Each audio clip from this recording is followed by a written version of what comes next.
Superman or Mighty Mouse, who would win? He goes, it's a stupid question. Superman's a real guy. Lee Wood is a real guy. Lee Wood gives you all. We didn't know where we were going. We were going there. I just had to build to it because I couldn't remember the name of the movie. Dead bodies. Lee Wood is a real guy.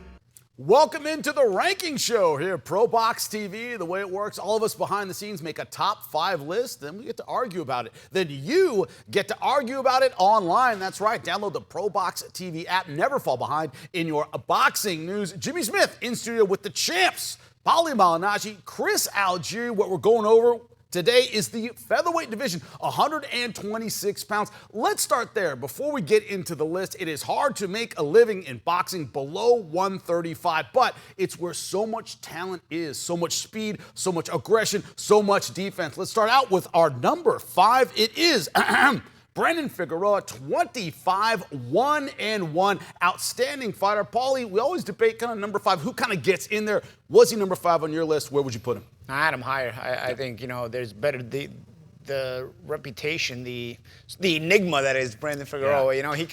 I think he's trouble for anybody at featherweight. He's a lot of these guys are kind of newcomers in and around the area. They're sort of cementing themselves. Figueroa presents a problem anytime he's in the ring with anybody at this weight. And he's tough to beat. He can beat anybody at this weight, including whoever may be the number 1 guy. He's got a difficult style, very busy, stays in your face, makes a physical fight. He's a handful for anybody there.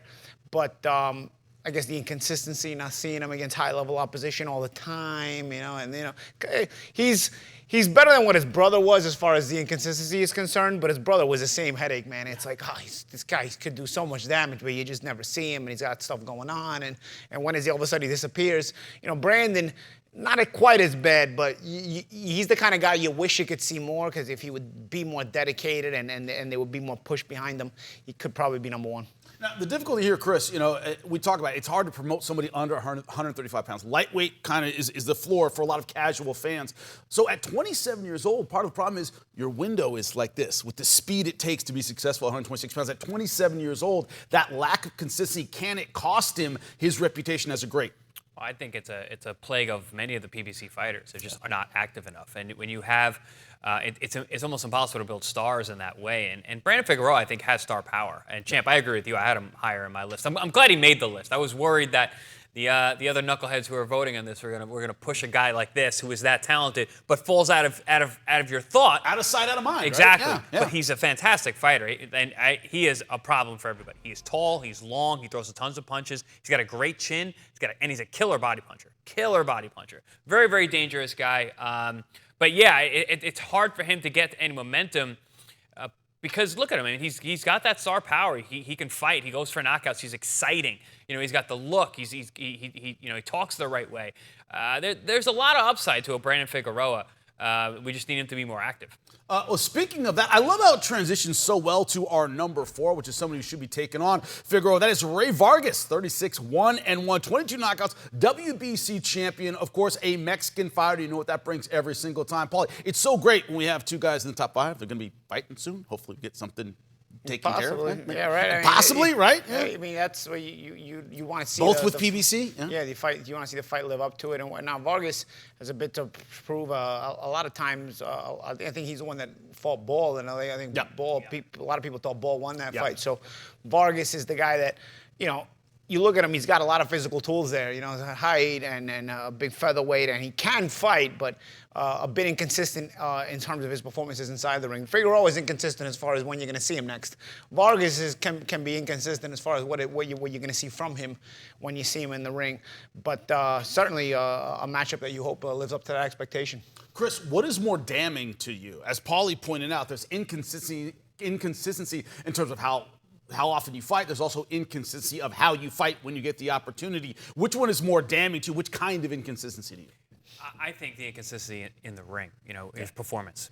And that's one thing about Ray Vargas. I don't even have him in the top 5 because of exactly your point, is that inconsistency. He went up to 130, fought O'Shaquie Foster. I predicted that fight. I said O'Shaquie's going to tune him up, and he did. And he was able to outbox him, outwork him. When he didn't have that superior height and reach and physicality, he just wasn't the same fighter. which for me, at this weight class, because it's so deep and there's a ton of talent, for me, he's just outside the top 5. Good fighter, world champion level, absolutely. Physical gifts for sure. But you've got to be consistent on fight night. You've got to come out to win. You've got to put out and perform. One thing about Brandon Figueroa, doesn't fight often, but listen, the guy always fights, and he's always in good fights, and he performs. The difficulty, and Chris, you and I were discussing this off air, we're discussing, a prospect coming up. You talked about the physical gifts up-and-comers have, that 10, 15 fights. When that's taken away, it's up here. And you said, you look right at me, you go, not everybody has this. Is that a similar kind of case that he has certain physical advantages, but once he's in there with a guy who's just, when you look at Lennox Lewis, for example, great fighter, when he faced a guy who was just as tall and Klitschko was looking at him right in the eye, we saw a different Lennox Lewis when he didn't have that height advantage. Is it a similar kind of constant in boxing where when someone takes away those physical advantages, are you the same guy? Well, I think it's when you just level up. You get to the championship level. Everybody's good. Everybody has physical gifts. Everyone's fast. Everybody hits hard. Everybody trains hard. Everybody's in shape. The difference at the highest level is always the mental. And there are guys who can learn on the job and will develop even more as they get tested. And there are guys that just don't. So I don't know if it's too early to say that Ray Vargas is not that guy, but for me right now, I just think that this weight class is a little too talented for him to be where he's at. Yeah, and then there's also, guys know how to deal with those disadvantages, or guys know how to deal with your advantages and say, okay, I know how to deal with that. I think with Klitschko was a bit more than the height, because Lewis blew away Michael Grant, and he also beat out Henry Akawande very easily. But Klitschko had brought a certain kind of package to the table where it's like, all right, you got this height, you know how to use this, but I also have this height, I know how to take it away from you, and give you problems. It comes with reaching that world-class level. It comes with reaching that level where, okay, now guys can deal with what you do best. Are you ready to sort of be uncomfortable and mentally know how to stay in that fight? And still stay concentrated on knowing how to win the fight. And it's because just because they can match you and take it away from you, I'm just going to try harder. That doesn't work that way, bro. Not at this level. Like the guy knows how to take away what you do best. Just trying harder can get you knocked out, actually. Trying harder means you're going to hit the canvas harder. Yeah, you got to be smarter. So, like I said, Vargas still hasn't shown that. All right, so we have a tie at number 3. So I'm going to start off with Lee Wood, 28-3, former WBA champion, been out of the ring since October 2023. We've talked a lot about inactivity. Does that hurt him in the rankings? Did you have him at 3? Did you have him higher? What's your thought, Paulie? I had him higher. I think Wood, inactivity hurts you, but Wood has shown the character, the skill, the wherewithal, and the longevity. You know what I mean? Okay, he's been outside here for a while, but again, if I match him with these guys, he's still shown me what the champ was just talking about, the mental fortitude as well. He's got the boxing ability, he does, but also the mental fortitude to not let you making him uncomfortable end up being the be-all, end-all. He knows how to stay in the fight, knows how to focus on trying to get the win, and still knows how to win the fight. Has shown he's known how to win those kind of fights. So for me, he's a very important player in this weight class because he's fun. He's got just enough flaws to make it fun, but at the same time has the character to also leave you on the brink and say, wow, I want to see this guy again. ESPN had him at number 1. We have him tied at number 3. What's your thought on his I didn't even have him in this weight class because he said he's moving up to 130. So for me, I went on that. If you would have just voted for him, he'd be higher than 3. That's why he's been the tiebreaker. That's why he's 3. Because I would have had him up at 1 or 2. Yeah, same. So because he, like you said, champ, he has shown things that the other guys in this list haven't. He has been in bad places and found a way to win. Well, excuse me, Espinoza has as well. But the way that Lee Wood comes back from the brink, over and over and over again. That's not getting lucky when you do it time and time again. Yes, does he lack some boxing fundamentals? Absolutely. And we're looking at it's so fun. We're looking at the Bronco Lara fight. That told me everything I needed to know about Lee Wood. First time they fought, he was boxing well, doing well against Lara. Lara knocks him out bad.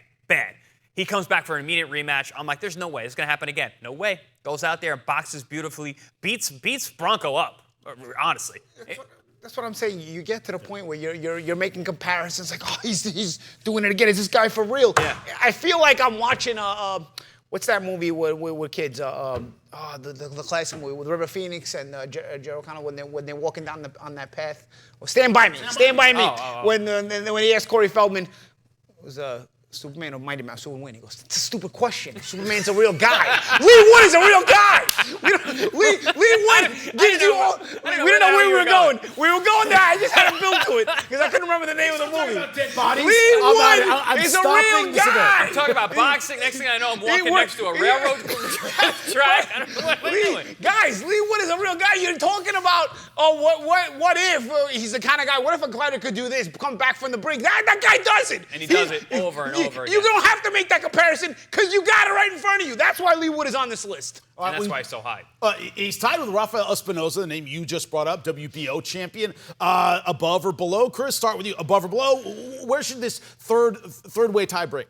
I had Espinoza as number one. I think his physicality, I think what he's shown in these last couple of fights. Listen, the balls that he showed in that Robeisy Ramirez fight, he goes down early, breaks his foot in the fight, broke his foot in the first 2 rounds of the fight, gets up, gets dropped again later, but then comes back, scores a knockdown with a body shot at the end of the fight. I mean, it was tooth and nail all the way through. Then he comes back in his last fight, and he looked spectacular. That saying of getting 30% better as a champion, Espinoza did that. How did he break his foot? Did he break his ankle or his foot? He broke a bone in his foot as he went down. He rolled his ankle. Rolled it. Ah, man. And fought the whole fight like that. Imagine I saw that fight, I didn't realize it. Balls. What was I doing? Yeah. Well, he didn't complain about it either. Didn't complain about it. This guy's got balls. So a guy like him who's shown what he has with the physicality that has. I just met him at the Jaime Munguia fight. I was looking eye to eye with featherweight. I was like, my God, that's the biggest featherweight I've ever seen. So for me, as long as he's in this weight class, he's number one. Again, I didn't have Lee Wood in because I had read reports that he was moving up and moving out of the weight class. If he were in the weight class, it could have been a little bit different. But for me, I think Espinoza, he's got the mettle, he's got the skills, and he's got the physicality to take over this division. And is he going to fight Robeisy again? Is that the Yeah, one? that's the plan. Right Well, I was going to say, let's make Lee and Espinoza. Oh, yeah, that's a great fight, too. You know, but all right, Robeisy rematch. Robeisy's really good. It's still a fun fight, That's too. a really good fight. Still a fun fight, too. Does Espinoza have that 25 wins and it is 21 knockouts? When you look at that power, Teddy talks about all the time, skinny guys hit, and this is just one of those skinny guys who can put a lot behind a punch, yeah? Yeah, it's one of those. I just think it comes down to leverage, right? I mean, you're leveraging that on the way there. The punch is picking up speed, and it's wrecking you. And these guys become wrecking balls when they hit you. Again, another guy who makes the weight class fun because he knows how to win. But yet, despite having the physical talents, he still makes the fights fun. It's absurd. 6'1" and makes the fights fun. 126 We're making pounds. rhymes over here. Yeah, but like doesn't keep guys on the outside, is what you're saying. He can go in and crack, which is Nice. so incredibly rare for that weight class and that height. Yeah, and he can punch. All of that together. Well, speaking of a puncher, and speaking of someone that you can watch on Sunday, a watch along with these two gentlemen. It's going to be live during his fight with Ronnie Rios. At number 2, we have Nick Ball, 20-0-1, 11 knockouts. But Chris, you like pointing out, yeah, the stats, the knockout percentage isn't that high. He swings hard. He can crack. Yes. I didn't have him anywhere near this high, and this is the British writers. You guys are putting your guy up front. You're putting your Brits up there. Listen, I like Nick Ball a lot. I think he's a fantastic fighter. I think he digs deep. All the things that I spoke about. That you want to have in a fighter. You have in those cojones. This kid's got it. He brings it. He's super exciting. He showed me a lot in that Raymond Ford fight because I'm a big fan of Ray Ford. And he was able to dig in deep late in that fight to pull that victory out and become a world champion. He has a draw with Ray Vargas, who was on our list a few slots ago. So yeah, I know the kid is really good, but I got to see more. You know, with the Ray Vargas, yes, most people thought he won. It was a draw. The Ray Ford fight could have gone either way. We're splitting hairs for that decision. I got to see more from him. And it's just he's at such a disadvantage at this weight class. He's 5'2". We just talked about a guy who's 6'1". So imagine him up with these other guys. I don't know. I can't have him this high. Potential ceiling. Once again, Chris says we don't know what it is. I think the feeling he's pretty close to it already because he's not somebody that wows you with their skills. He's going to be a go-get-you guy. He's going to be an effort guy. And he's going to continuously give you that. So I like the entertainment value you get with Nick Ball, you know, because you're always wondering, okay, he's outmatched talent-wise. Is he going to be able to want it more than his opponent? And in the Vargas fight, I felt like he wanted it more. I felt like he got robbed in that fight. In the Ford fight, close, he gets the decision. Again, he pushed harder as the fight went on, right? So I enjoy watching a guy like this, but yes, you're pretty much at a ceiling when there's not any talent to match the bite your teeth and go for it, you know? So, yeah, I mean, I don't mind rating him. I think he's a fun addition to this weight class, and he's a championship fighter, and he makes it fun. Like you just said, we got guys with 6'2", we got guys with 5'2". We got all kinds of shapes and sizes in this weight class. It makes it fun. But I think Ball is part of that fun, and it's part of the reason why this weight class is fun, and it's part of the reason why we're talking about it. I don't think he's going to become this Hall of Fame level fighter, but he's a champion. He's got to be respected as a champion. You got him at 2? Do I got him at 2? I had him at 2 or 3 myself. Did you? you? Yeah, because again, there's not a lot of guys who I had Lee Wood at 1. You didn't have him at all, so we're going all over the place. I had Lee Wood at but I tell you what, mine was a discrepancy though. Well, you know what? Discrepancies are allowed sometimes, especially. But I'll tell you what, and I'll give you another discrepancy: English versus English. Let's do Lee Wood and Nick Ball. You know what? Because they both got balls. All right, Lee Wood will get up off the canvas. Nick Ball fights. Nick Ball fights mainly with balls. I'd say, you know what, and you could probably do a nice arena fight in England. The fans will go crazy. I like this matchup. Let's do a little. If we're not going to do Espinosa and Lee Wood, if you're going to get Espinosa and Ramirez, which I watch, you know what? I will watch Lee Wood or Nick Ball with anyone. No, but Espinosa Ramirez, I'm not complaining about Espinosa Ramirez rematch. The first fight was a good fight. I would have liked to see Espinosa and Wood, but so you know what? Then let's make Ball and Lee Wood because they both make fun fights. This is why we're talking about his weight class. It's not just it's got good fighters. It also the potential matchups are good. Yeah. But here's one of the I want to ask you about, Chris. In the middle of football season here, I'm a big Steelers fan. One of those things where if you go through a whole season and your team's winning by 2 or 3 points, I worry about in the playoffs. You need those weeks where, it's a blowout, we got him, it's no big deal. In fight sports, when you guys talk about the balls, right, of Nick Ball, you don't want 10 fights where you're going to war 12 rounds you need those, I'm better than this guy and it's a gimme. He doesn't ever get those. Nah, you know what I mean? He's got one way. His nickname is Wrecking Ball. He's also not a huge puncher, so he's not even going to get you out of there early either. He's got to outwork you and he can't get you out of there. His name is Wrecking Ball for a reason. A Wrecking Ball doesn't get better. It just gets hit. And he gets hit a lot, and he's in there. So like you said, Champ, there's a ceiling to Nick Ball, especially in a weight class like this. Number 1, near and dear to our hearts here at ProBox TV. Why? He fought on our air and then became a world champion with a knockout of the year contender. That's right. Angelo Leo is number 1 on our list. You just reminded me. I had Leo at 2. That means I had Ball at 3. Yeah. I'm very curious about this. Obviously, we're big fans. We've called his fights. Did he belong at number 1? What do you think? He belongs close to number 1 because, remember, that win is also against the guy he was an underdog against. That was a guy who was rated very high at featherweight himself. This weight class, as fun well before the knockout. It wasn't like he came out of nowhere. But also, this weight class is not so steady as far as with the names and the guys that have the longevity of these guys. Lee Wood is there, but some of that has to do with the fact that he's not very active. So otherwise, he might be gone too. Who knows? But yet he's very good. So Leo is a guy who's got some longevity because he's a champion at 122, right, before this. Yep. And then he comes up to 126. He wins a fight where he was an underdog and against a guy who was rated highly at this weight class. So automatically he starts to jump things. And then I start to think about if I'm going to have Ball at 3, and he's an effort guy, and he's a short, compact guy. Leo is kind of a compact guy too, but he's way more skilled. I could see Leo being too much for Ball, and he's got the balls to match as well. So Ball has to want it more than you if he can't outmatch you. I don't think Leo is in a position right now where you can want it more than him. When you look at Leo, and I think of what Teddy Atlas says, you become champ, you get 30% better. It also puts a big bullseye on you. If you're not ready for that level, we're going to find out real quick. What do you think about Angelo Leo and that line of getting better, or can he handle the pressure of a big title at 126 pounds? What's your thought? I think he's ready now. I think he's a 2-time world champion, 2-division world champion. This is not his first go around. So he went to the darkness. He was out of the ring for 2.5 years, but he stayed working. Came back, 3 fights on our air on ProBox TV. Comes out, and I didn't have a number 1. I had him at number 2. But I'm not mad at him at number 1. And the reason for that is because he knocked out my number 1. Venado was my guy at featherweight. He was the guy that I had at number 1 for featherweight. I thought he was dynamic enough, ballsy enough. You're forgetting Venado, but he's still dangerous to any of these guys too. Yeah, I was wondering about dangerous to any of these guys too. Venado too. We just kicked him right out of the top 5 because of that knockout. I was thinking about it with Venado too, and the reason I didn't is because he does have an injury. He does have an injury from the fight. There was a minor brain bleed in the fight, so he's going to be out of the ring for quite some time. So or if he ever comes back, exactly. Nothing minor about a brain bleed. No, exactly.